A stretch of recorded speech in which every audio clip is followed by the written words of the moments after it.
생생하게 상생하며 YTN 라디오 생생경제. 안녕하세요. YTN 라디오 생생경제 김혜민입니다. 문재인 대통령과 여야 5당 원내대표들이 함께하는 여야정 국정상설협의체가 오늘 첫 회의를 가졌고 방금 전 결과를 발표했습니다. 그중 생생경제 식구들이 관심 가질 만한 내용 몇 가지만 제가 소개해드릴게요. 소상공인과 자영업, 저소득층 지원을 위해 법안 처리 및 예산 반영 등 모든 방안을 강구한다. 채용 공정 실현과 노사 상생을 통한 경제 활성화를 위해 초당적으로 협력한다. 취업비리 근절을 통해 채용의 공정성을 제고하기 위한 입법과 제도 개선을 추진하기로 한다. 기업의 어려움을 해소하기 위해 탄력 근로제 확대 적용 등 보완 입법 조치를 마무리한다. 일자리 창출과 노사 간 새로운 협력 모델인 광주형 일자리의 성공적 정착을 위해 초당적으로 지원한다. 좋은 말들이죠. 쌀로 밥 짓는 소리만 하지 마시고요. 꼭 밥을 지으시길 바랍니다. 세금 받는 국회의원분들 밥값은 하셔야죠. 2018년 11월 5일 YTN 라디오 생생경제 지금 시작합니다.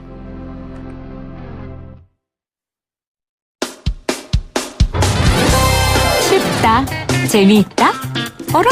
무슨 말인지 이해가 간다. YTN 라디오 생생경제.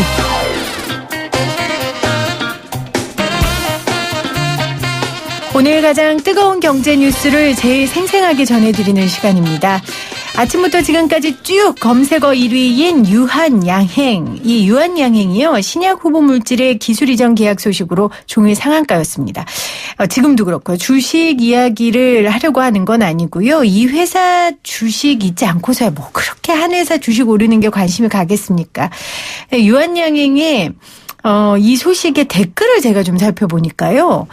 착한 기업이 잘 돼서 좋다. 독립운동 돕던 기업이 잘 돼야 한다. 이런 좋은 말들이 많더라고요. 그래서 착한 기업은 어떤 기업인지, 경제적 효과는 어떤 게 있을지 살펴보도록 하겠습니다. 생생경제학교에 기업학과가 있다면 이분은 교수님으로 모셔야 됩니다. CEO 스코어 박지근 대표 나오셨어요. 안녕하세요, 대표님. 네, 안녕하세요. 네, 우리가 대표님 모셔서 기업 이야기할 땐 사실 좀 늘 안 좋은 이야기 나눴는데 오늘은 좀 좋은 기업, 착한 기업 이야기를 좀 해보려고요. 참고로 저는 유한양행과 전혀 이해관계가 없습니다. 네, 대표님 있으십니까? 없습니다. 네, 없습니다. 늘 이런 얘기 했으면 좋겠어요. 맞습니다. 자, 일단은 왜 유한양행이 오늘 종일 상한가였습니까? 유한양행이 오늘 공시를 했죠. 폐암치료 신약 후보 물질인 레이저티닙을 존슨앤존스의 자회사인 얀센바이오테크에 라이선스 아웃, 기술 수출을 했는데 네. 금액이 어마어마합니다.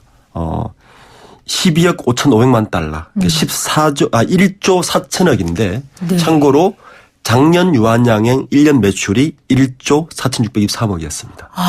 1년 매출을. 이게 순이익이죠, 이거는. 그렇군요. 물론 R&D 비용은 들었겠지만 그래서 굉장한 이슈가 됐고 장이 서자마자 바로 상한가를 쳐서 지금 현재 유지하고 있죠. 네. 제가 기사의 이 대문을 좀 읽어볼게요. 유한양행 승전보 여론 흥해라. 털어서 먼지 하나 안 나오는 기업 이미지덕. 이런 얘기가 있어요. 그래서 저희가 좀 이른바 착한 기업 그리고 네. 그 착한 기업이 갖는 경제적 효과에 대해서 오늘 대표님하고 이야기를 하고 싶은데 유한양행이 대표적인 그런 기업이죠? 네, 그렇죠. 국내에 여러 기업이 있겠지만 국민들 머릿속에 착한 기업 하면 아마 유한양행이 제일 떠오를 거고요. 그도 그럴 것이 유한양행은 그 창업자인 유일한 박사 얘기를 빼놓을 수가 없죠. 네. 최근에 가장 인기 있었던 드라마 중에 미스터 선샤인 혹시 보셨나요? 아유, 그럼요. 네, 거기에 네. 남자 주인공이 사실은 유일한 박사와 아주 비슷한 이력을 가지고 있습니다. 왜냐하면 네. 유일한 박사는 1895년에 태어났는데 만 9세 9살에 미국을 갑니다. 당시 대한제국 순회공사인 박장현 씨를 따라가는데 거기에서 독학으로 공부를 합니다. 소년병도 거쳐요. 비슷하게. 네. 그리고 1919년에 미국 미시간 대학을 졸업해서 바로 창업을 합니다. 22년도에 창업을 하는데 네. 그 당시는 중국인들이 숙주나물을 많이 먹었는데 그게 잘 상했어요. 이거적으로 만들면 어떨까 해서 창업을 하는데 이게 대박이 납니다. 네. 그러다가 24년에 중국으로 출장을 와요. 근데 출장 오는 길에 간도를 갑니다. 그 당시는 아시겠지만 우리나라가 이제 일본 체하에 있을 때이기 네. 때문에 북간도를 갔는데 거기에서 비참한 생활을 하는 동포들을 발견합니다. 아하. 그래서 26년도에 미국의 그 잘 나가는 기업, 그 기업 이름이 라초이 식품회사인데 이 회사를 매각을 하고 그리고 미국에 있는 재산을 다 정리를 해서 한국으로 옵니다. 그 어려운 역사적 상황인데 그렇죠. 불꽃 안으로 굉장히 들어왔군요. 정말 불꽃 속으로 뛰어들으신 거죠. 그래서 26년 오셔서 26년도에 바로 우리가 아는 유한양행을 창업하시게 됩니다. 네. 예. 창업주의 이야기는 굉장히 많이 들었고요.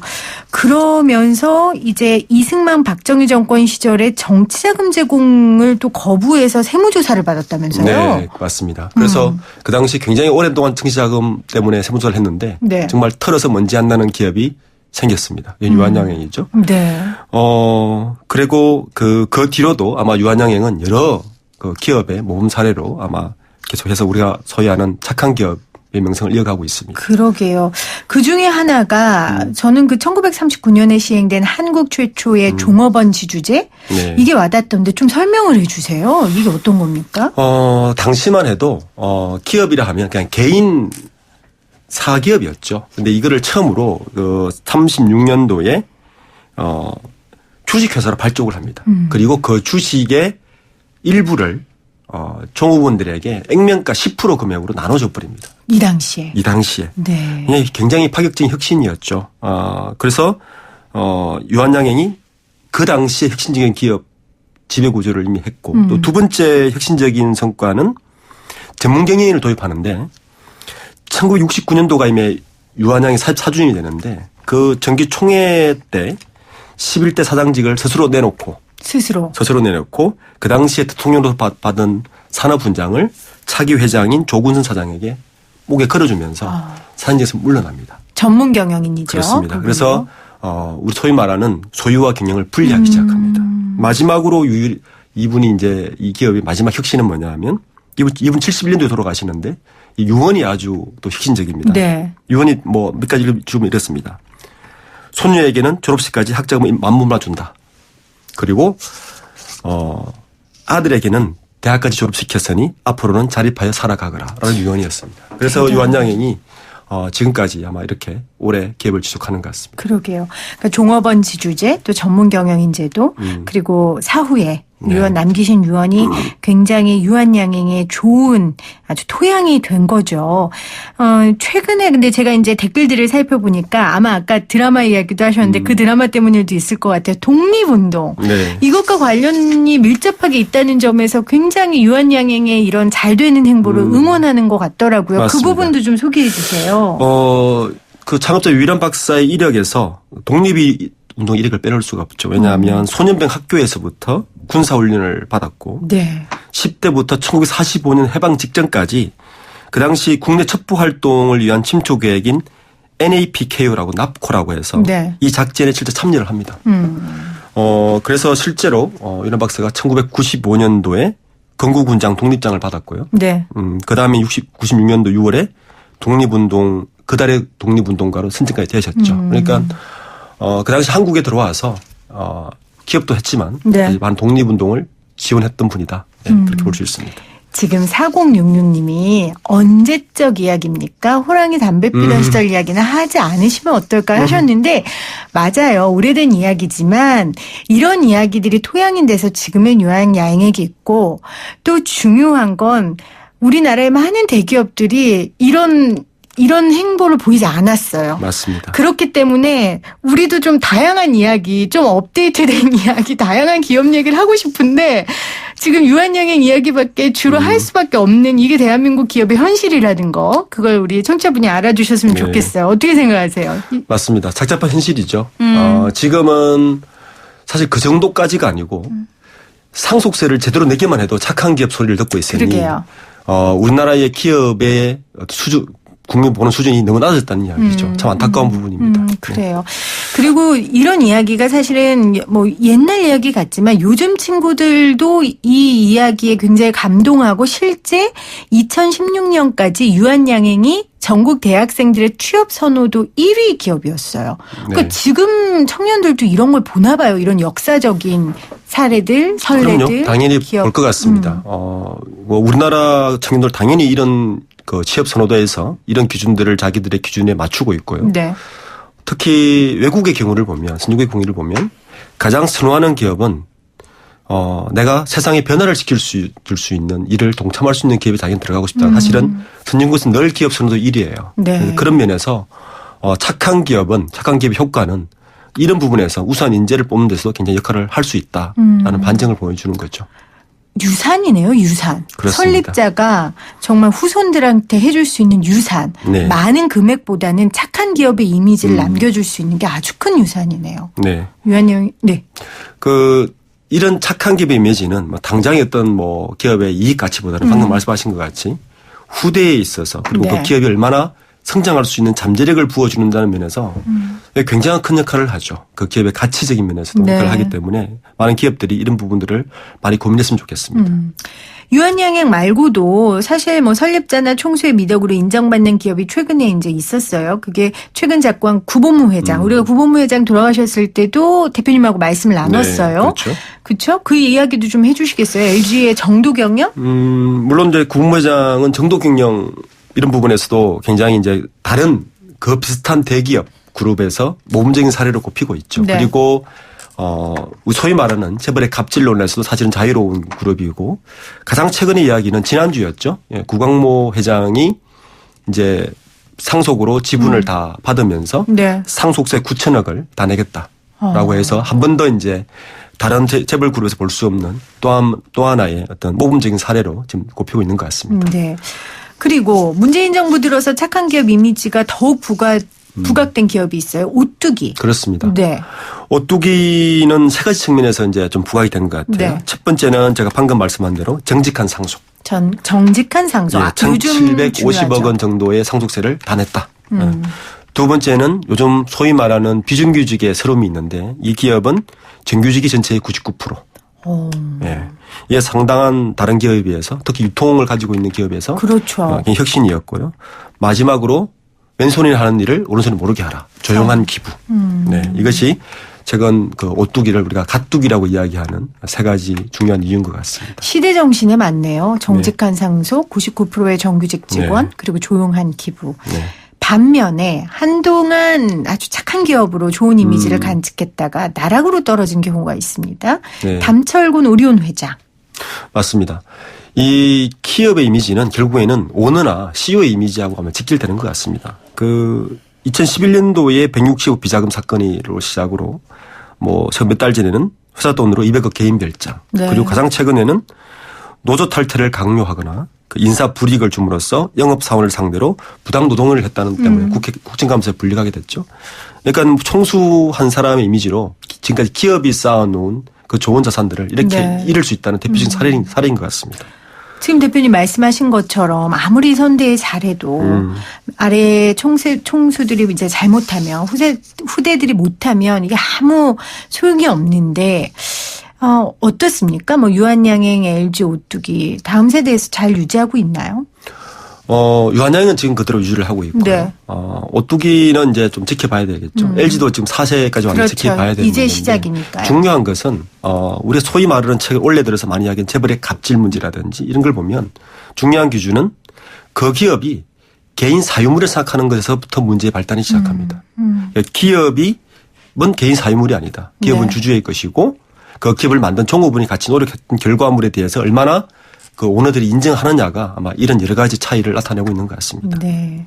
좋은 기업 이야기 했으니까 최근에 나쁜 기업 꼽으라면 지나가는 초등학생도 이 기업을 꼽을 것 같아요. 위디스크. 아, 네, 그렇죠. 양진호 회장의 위디스크. 예. 이 CEO 스코어에서는 위디스크라는 기업에 대해 주목을 좀 했었습니까? 전혀 하지 않았습니다. 기업 규모가 크지 않아서 네. 저희는 주목하지 않은 기업이었습니다. 크지 않지만 에파드나 이런 데서 아주 선두적인 기업이었고 1,000억 원 정도 매출을 예. 했으니까 그래도 기업에서는 그렇게 의미 있는 기업은 아니었다. 의미 있는 기업은 아닙니다. 예. 그래서 이번에 이 양진호 회장의 영상 보셨죠? 네, 대표님도. 맞습니다. 어떠세요? 어떠셨어요? 전문가로서. 이제 가장 안타까운 부분이죠. 그러니까 제일 아까 방금 말씀드렸지만 대표적인 그 기업인들이 가장 금지해야 되는 건데 기업이 내 개인의 것이니까 그 기업의 종업원조차 내 개인의 노예처럼 생각하는 거죠. 굉장히 큰 착각입니다. 기업은 그분이 비록 창업했더라도 그분의 소유가 절대 아니고요. 그냥 기업이라는 것은 내가 그 시대에 나에게 주어진 하나의 소유물이 아니라 정직이로서의 내가 관리해야 되는 하나의 맡아서 책임져야 될 그런 것으로 봐야 되고 네. 그것을 같이 하고 있는 종업원이나 이해 관계자들과 상생하는 것을 이야기를 해야 되는데 그런 것을 정말 모르고 개인의 사유물이라 생각하고 개인의 사유물이라 생각하니까 종업원들도 그렇게 생각하니까 네. 이러한 갑질, 폐단들이 나타나는 거죠. 굉장히 안타까운 사실입니다. 외국 같은 경우에는 기업이 이런 양상을 보였으면 어떻게 됐을까요? 일단 소비자들은 굉장히 분노했을 것 같아요. 그리고 아예 불매운동이나 뭐 분야에 따라 다르겠지만 그런 좀 적극적인 움직임이 있지 않을까요? 물론 굉장히 적극적입니다. 외국 같은 경우는 사실은 우리나라는 기업에 대해서 굉장히 너그러운 법률을 적용하고 있어요. 네. 기업의 오너나 배임의 횡령에 대해서 실제 미국이나 유럽에서는 굉장히 가장 무거운 종신형 같은 법률로도 우리는 3호제로 다 피하고 있는 실정이죠. 그러니까 우리나라가 이렇게 돼 있는 것은 상대적으로 기업인에게 굉장히 너그럽다. 법률이 너그러우니까 사회적 분위기도 맞습니다. 너그럽고 네. 그러다 보니까 우리 일반 국민들의 시선도 좀 너그러워지고 네. 그래서 기업인들에게 있어서 우선 기업인들 스스로가 이런 사고에 대해서 굉장히 근무를 해야 되고 네. 두 번째는 우리 국민들도 이러한 기업인들을 바라볼 때 이러한 것에서는 굉장히 냉정하게 바라봐야 된다. 그리고 법률적으로도 냉정한 잣대를 댈 필요가 있다. 그런 것을 좀 깨우치되는 그런 사건인 것 같습니다. 네. 오늘 유한양행 관련해서요. 착한 기업 또 착한 기업이 갖는 이미지 경제적 효과에 대해서 생생경제학교에 기업학과가 있다면 이분을 교수님으로 모실 겁니다. CEO 스코어의 박주근 대표와 말씀 나눴습니다. 고맙습니다. 네, 감사합니다.